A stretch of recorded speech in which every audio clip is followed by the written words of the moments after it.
بسم الله الرحمن الرحيم. عن أبي هريرة رضي الله تعالى عنه قال: ما عاب النبي صلى الله عليه وسلم طعاما قط إن اشتهاه أكله وإلا تركه. رواہ البخاری۔ حضرت ابو ہریرہ رضی اللہ تعالیٰ عنہ فرماتے ہیں نبی کریم صلی اللہ علیہ وسلم نے کبھی کسی کھانے میں عیب نہیں نکالا۔ اگر کھانے میں رغبت ہوتی تھی تو کھا لیتے تھے، وگرنہ اسے چھوڑ دیتے تھے۔ دوستو، ہمارے معاشرے میں جہاں اور بہت سارے مسائل ہیں، یہ بھی ایک بہت بڑا مسئلہ ہے۔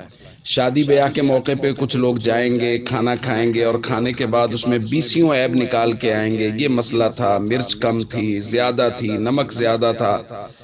اسی طرح شادی تو شادی، کسی جگہ اگر کوئی جنازہ وغیرہ میں شرکت کے لیے گئے ہیں اور میت کے وارثاء میں سے یا میت کے رشتہ داروں میں سے کسی نے انتظام کیا کھانے کا، تو اس کھانے میں بھی عیب نکالے جاتے ہیں کہ وہ اتنی مشکل میں چلو کھانے کا کچھ نہ کچھ انہوں نے انتظام کیا ہے، یہ نہیں دیکھ رہے کہ ان پر گزر کیا رہی ہے، اس کھانے میں بھی عیب نکالے جا رہے ہوتے ہیں۔ یہ پکایا، یہ نہیں پکایا، کھانا ایسا بنا تھا، ایسا نہیں بنا تھا۔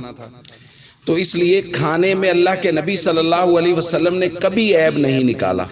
ہاں، ایک ہے کوئی آدمی کسی جگہ ذمہ دار ہے، جیسے مائیں ہیں، والدہ ہے، اب والدہ نے بیٹیوں کی تربیت کرنی ہے، بیٹی نے اگر کھانے میں کوئی کمی رکھی ہے یا کمی رہ گئی ہے تو والدہ اس کو محبت سے سمجھا سکتی ہے کہ بیٹا یہ کمی ہے، اس کو دور کیجئے۔ اسی طرح کوئی آدمی کسی جگہ ذمہ دار ہے تو کھانے میں کوئی کمی ہے تو وہ اس کمی کو بتا سکتا ہے، لیکن اس میں بھی تذلیل اور توہین کا پہلو نہیں ہونا چاہیے، بلکہ اس میں اصلاح کا پہلو ہونا چاہیے۔ توہین ہوتی ہے جب سب کے سامنے ہو، اور اصلاح ہوتی ہے جب اکیلے بیٹھ کے اس کو سمجھایا جائے کہ بیٹا یہ کمی تھی، آئندہ اس کو نہیں ہونا چاہیے، یہ کمی دور کر لینا۔